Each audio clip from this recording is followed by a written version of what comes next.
Hello everyone, welcome back to our channel. आज के इस पर्टिकुलर वीडियो में हम लोग एक बहुत इंपॉर्टेंट चीज आपके साथ डिकोड करेंगे, क्रेडिट कार्ड स्टेटमेंट। ये एक ऐसा स्टेटमेंट है जिसमें transaction date, amount and various complicated terms होते हैं जो कि आम आदमी का समझना काफी ज्यादा मुश्किल होता है। आज के इस वीडियो में हम इन्हीं चीजों को डिकोड करते हुए आपको क्रेडिट कार्ड का स्टेटमेंट देखने का तरीका समझाएंगे एंड उसमें वेरियस टेक्निकल चीज को आपको समझाएंगे ताकि आप अगले बार से अपना क्रेडिट कार्ड स्टेटमेंट को देखें ही नहीं बल्कि समझें।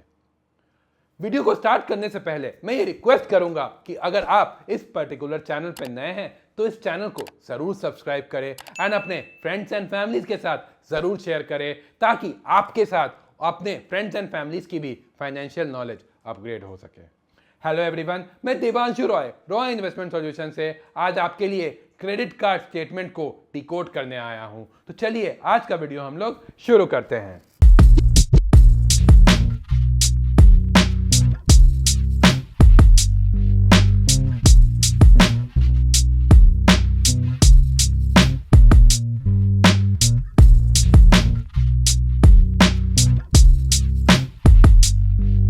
सबसे पहले अगर हम क्रेडिट कार्ड के स्टेटमेंट को डिकोड करने जाए तो क्रेडिट कार्ड के स्टेटमेंट में आइडियली तीन इंपॉर्टेंट चीज होते हैं। सबसे पहला क्रेडिट कार्ड का summary, second detail information and third important technical terms जो कि क्रेडिट कार्ड के लिए एप्लीकेबल है। अगर मैं आपको समरी के बारे में बताना चाहूं तो क्रेडिट कार्ड में चार ऐसे चीज होते हैं जो कि बहुत इंपॉर्टेंट है आपको जानना। सबसे पहला स्टेटमेंट डेट, ये उस डेट का नाम है जिस दिन आपका जो लेखा जोखा, जितना आपने पेमेंट किया, जितना आपको पेमेंट आया, ये सारे चीजों का कैलकुलेशन उसी दिन तक हुआ होता है। अगला टोटल अमाउंट ड्यू, आपका जो लेखा जोखा होता है, आपने जितना पेमेंट किया या जितना पेमेंट आया, इसका जो प्लस माइनस करके जो फाइनल वैल्यू होता है, ये आपको credit card company total amount due के रूप में आपको पेमेंट करने बोलती है up to a specific date.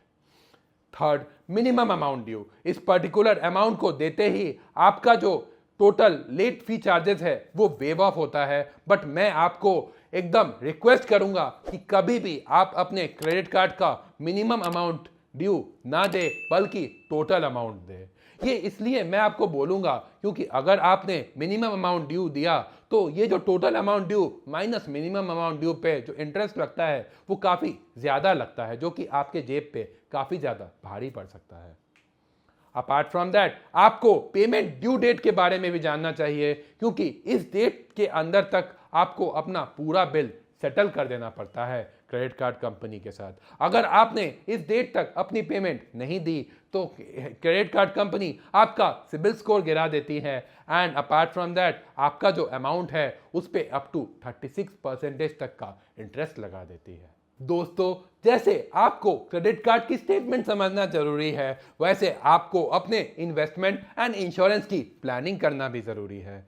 अगर आपको हमारे साथ जुड़ना है अपनी इन्वेस्टमेंट एंड इंश्योरेंस प्लानिंग करवाने के लिए तो आप हमारे फ़ोन नंबर्स के साथ जुड़ सकते हैं या फिर नीचे दिए गए डिस्क्रिप्शन बॉक्स में जो लिंक है उस पर कॉल करके हमारे साथ एक फ्री में गूगल मीट शेड्यूल करवा सकते हैं। अब समरी के बाद अब आते हैं क्रेडिट कार्ड के ट्रांजैक्शंस के डिटेल्स पे। अगर हम क्रेडिट कार्ड के ट्रांजैक्शंस के डिटेल के बारे में आपको बताएं तो इसमें आपको ट्रांजैक्शन डेट मिलता है। ये वही डेट होता है जिसमें आपने वो पर्टिकुलर खर्चा किया है। अपार्ट फ्रॉम दैट आपको एक पोस्टिंग डेट भी मिलेगा अपने क्रेडिट कार्ड स्टेटमेंट में जो कि वो डेट है जिस डेट में बैंक ने वो particular transaction credit card statement में पोस्ट किया है। कभी कभी आपका transaction date and posting date अलग अलग हो सकता है बट आपको इसमें घबराने की कोई ज़रूरत नहीं है। अगर हम डिस्क्रिप्शन की बात करें तो इससे ये पता चलता है कि आपने वो पर्टिकुलर खर्चा कहाँ पे किया है, जैसे कि अमेजॉन में, ग्रोफर्स में, मिंत्रा में या किस प्लेटफॉर्म पे। Apart from that credit card statement में आपको अमाउंट भी मिलेगा, आपने किस पर्टिकुलर प्लेटफॉर्म में कितना अमाउंट खर्चा किया है ये भी आपके स्टेटमेंट के डिटेल्ड डिस्क्रिप्शन व्यू में रहता है। क्रेडिट कार्ड के स्टेटमेंट के साथ साथ आपको अपनी इन्वेस्टमेंट एंड इंश्योरेंस प्लानिंग भी करना ज़रूरी है। अगर आप कंफ्यूज्ड है अपने फाइनेंशियल प्लानिंग को लेके तो आप हमारे टीम ऑफ एक्सपर्ट्स के साथ कनेक्ट कर सकते हैं by calling on the above numbers, या नीचे डिस्क्रिप्शन बॉक्स के लिंक के साथ आप हमारे साथ गूगल मीट पे जुड़ सकते हैं, वो भी कंप्लीटली फ्री। तो देर की किस बात की, आइए चलिए आपका फाइनेंशियल प्लानिंग आप हमारे साथ शुरू करिए। अब आते हैं क्रेडिट कार्ड्स के इंपॉर्टेंट टर्म्स पे जो कि आपके स्टेटमेंट में लिखा रहता है, जो कि आपको समझना काफ़ी ज़्यादा ज़रूरी है। सबसे पहला, इंटरेस्ट रेट। अगर आपने क्रेडिट कार्ड का बिल टाइमली नहीं पेमेंट किया है तो आपको कितना परसेंटेज तक का इंटरेस्ट लगा है ये आपके बिल में आपको दिखेगा।